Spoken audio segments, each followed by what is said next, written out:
प्रिय विद्यार्थियों, आज हम बीए द्वितीय वर्ष इतिहास के प्रथम प्रश्न पत्र के अंतर्गत विजयनगर राज्य के विषय में चर्चा करेंगे।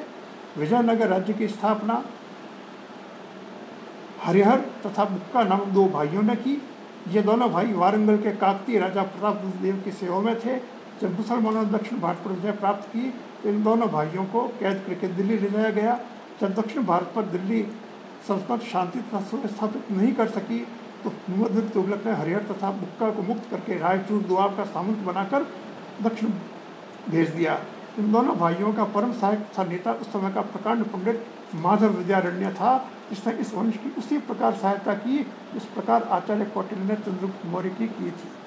विजयनगर में 1336 से 1614 ईस्वी तक 4 राजवंशों ने शासन किया। इनमें प्रथम राजवंश संगम वंश था। इसका काल 1436 से 1486 ईस्वी तक था।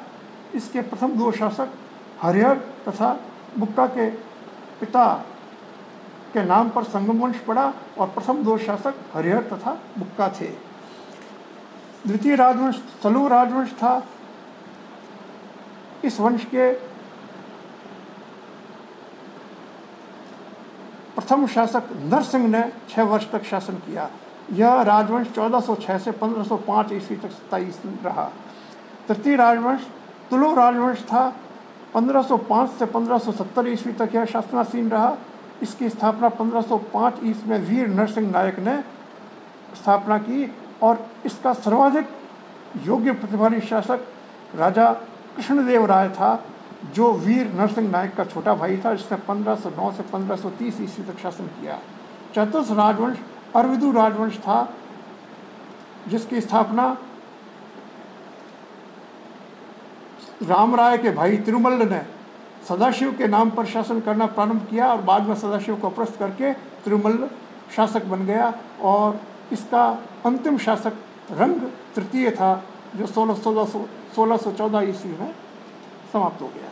विजयनगर राज्य का शासन प्रबंध इसके अंतर्गत केंद्रीय शासन, प्रांतीय शासन और स्थानीय शासन के रूप में इसको विभक्त किया जा सकता है। केंद्रीय शासन के अंतर्गत सम्राट ही शासन का केंद्र बिंदु था। राज दरबार में राजाज्ञाओं का लेखन होता था। सामंती पद्धति से सेना का संगठन किया जाता था। विधर्मियों से अच्छा व्यवहार रखा जाता था। राज्य की कर नीति के अंतर्गत राज्य के आय का प्रधान साधन भूमि कर था। सारी भूमि सम्राट की थी। सम्राट अपनी भूमि प्रांतपतियों में बांट देता था। वे इसे किसानों को दे देते थे और भूमि की उपज का निश्चित अंश कर के रूप में प्रांतपति को देना पड़ता था।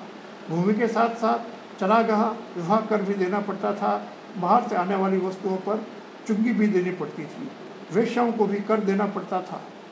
दरबार की शोभा अनेक उत्सवों से बढ़ाई जाती थी। होली, दीपावली, महानवमी के अवसर पर आनंद उत्सव मनाया जाता था।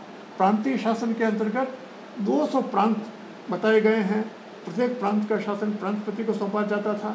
इसकी नियुक्ति सम्राट करता था। या तो ये राजवंश के होते थे या शक्तिशाली सामंत। प्रांतपति अपने प्रांत के आंतरिक मामलों में स्वेच्छाधारी तथा निरंकुश शासक होते थे। प्रांतपति भी दरबार का आयोजन करते थे। प्रांत की व्यवस्था के लिए उन्हें उत्तरदायी रहना पड़ता था और प्रांत की आय का आधा भाग केंद्रीय कोष में भेजा जाता था। शेष प्रांतपति अपने कुटुंब, सेना और प्रांत के शासन पर व्यय करता था। स्थानीय शासन के अंतर्गत प्रत्येक प्रांत कई जिलों, परगनों में विभक्त था, जिन्हें नाडु अथवा कुट्टम कहते थे। शासन की छोटी कई गांव होती थी और गांव की व्यवस्था गांव के पंचायतों द्वारा होती थी। स्थानीय संस्था होती थी। यहाँ नायंकार व्यवस्था थी, जिनके प्रधान आयगार कहलाते थे। आयगारों को या तो जागीर दी जाती थी या खेती का कुछ भाग वेतन के रूप में दिया जाता था। न्याय व्यवस्था के अंतर्गत सम्राट न्याय का सर्वोच्च अधिकारी था। प्रांत में यह काम प्रांतपति करता था और गांव में ग्राम पंचायत निर्णय सुनाती थी। दंड विधान कठोर था। चोरी, व्यभिचार, राजद्रोह के मामलों में अंगभंग तथा मृत्युदंड दिया जाता था। ब्राह्मण प्राणदंड से मुक्त थे। निष्कर्षतः विजयनगर राज्य की आंतरिक शासन व्यवस्था में अनेक विशेषताएँ थी। धार्मिक सहिष्णुता के साथ साथ इस व्यवस्था में लोक हित की रक्षा का समुचित प्रबंध था। विजयनगर राज्य की सामाजिक दशा में ब्राह्मणों का बड़ा आदर था। ब्राह्मण शाकाहारी पवित्र आचरण वाले होते थे। अन्य जातियों में मांसाहार प्रचलित था। हिंदू देवी देवताओं को भेड़ों भैंसों की बलि दी जाती थी। सती प्रथा भी प्रचलन में थी। द्वंद्व युद्ध का बड़ा आदर होता था, इसके लिए मंत्री की आज्ञा लेनी पड़ती थी। राजप्रसाद में कई स्त्रियां लेखिका का काम करती थीं। वेश्या कर्म भी प्रचलित था। इन वेश्याओं को राजकीय कर देना पड़ता था। साहित्य कला के क्षेत्र में हिंदू संस्कृति की उन्नति में विजयनगर राज्य का बहुत बड़ा योगदान रहा। संस्कृत, तमिल, कन्नड़, तेलुगु भाषाओं के साहित्य की इनके काल में पर्याप्त उन्नति हुई।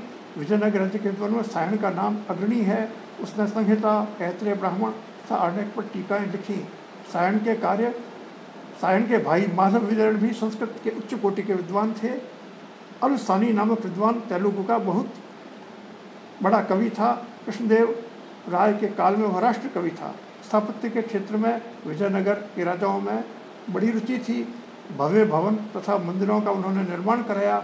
बड़े बड़े तालाब, जलकुंड, झीलें, बावड़ियाँ भी खुदवाई। कृष्णदेव राय ने हजारा मंदिर यानी सहस्त्र स्तंभ वाला मंदिर बनवाया और विट्ठल स्वामी का मंदिर भी बनाया गया। इस काल में विरूपाक्ष मंदिर भी बहुत प्रसिद्ध था। विजयनगर राज्य की आर्थिक दशा की अनेक विदेशी यात्रियों ने बड़ी प्रशंसा की है। विजयनगर राज्य की राजधानी भव्य भवनों विस्तृत बाजारों से अलंकृत थी। नगरों में सड़क, बाग, उपवन, झील आदि बहुतायत में थे। खनिज पदार्थों का बाहुल्य था। सामुद्रिक और स्थल व्यापार वाणिज्य बहुत उन्नत दशा में था। समुद्र तट पर अच्छे बंदरगाह थे। पुर्तगालियों के साथ मैत्रीपूर्ण संबंध थे। अरबी घोड़ों का व्यापार जोरों पर था। हीरे, पन्ने, मोती, नीलम आदि खुले बाजार में बेचे जाते थे। विजयनगर की अर्थव्यवस्था का आधार कृषि एवं पशुपालन था। शासन की ओर से सिंचाई की व्यवस्था की जाती थी। कृषि के बाद दूसरा आधार उद्योग धंधे थे, जिनमें वस्त्र तथा धातुओं के उद्योग प्रमुख होते थे। अंतर्देशीय विदेशी व्यापार दोनों उन्नत अवस्था में थे। इटली के यात्री निकोली कॉन्टी ने 1420 ईस्वी में विजयनगर की यात्रा की। उस नगर की परिधि 60 मील है। उसकी दीवारें पर्वत शिखरों तक पहुँचती हैं। नगर में लगभग 90,000 व्यक्ति अस्त्र शस्त्र धारण करने योग्य हैं। इसी प्रकार 1442-43 में विजयनगर की यात्रा करने वाले ईरानी कूटनीतिज्ञ तथा पर्यटक अब्दुल रज्जाक ने कहा है कि राजा के कोष गृह में गड्ढे बनाए गए हैं, जिनमें पिघला हुआ सोना भर दिया गया है। सोने की ठोस शिलाएँ बनाई गई हैं। पुर्तगाली यात्री पेज ने कहा, राजा के पास भारी कोष, अनेक हाथी तथा सैनिक हैं। इस नगर में प्रत्येक राष्ट्र तथा जाति के लोग मिलेंगे। विजयनगर राज्य के पतन के अनेक कारण थे। पहला, मुस्लिम शासकों की कट्टर था। दूसरा, विजयनगर की समृद्धि। तीसरा, सैनिक दुर्बलता।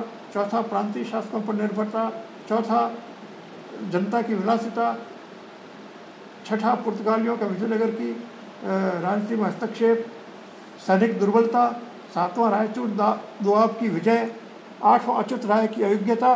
नौवां, दक्षिण के सुल्तानों के झगड़ों में हस्तक्षेप। और 10वां, सदाशिव के निर्बल उत्तराधिकारी। और 11वां, राम राय की अदूरदर्शी नीति के कारण राक्षसी तंगड़ी के युद्ध में बहमानी साम्राज्य के पश्चातवर्ती 5 राज्यों के संघ ने विजयनगर के राज्य को 1565 ईस्वी में ध्वस्त कर दिया। धन्यवाद। कितना हुआ?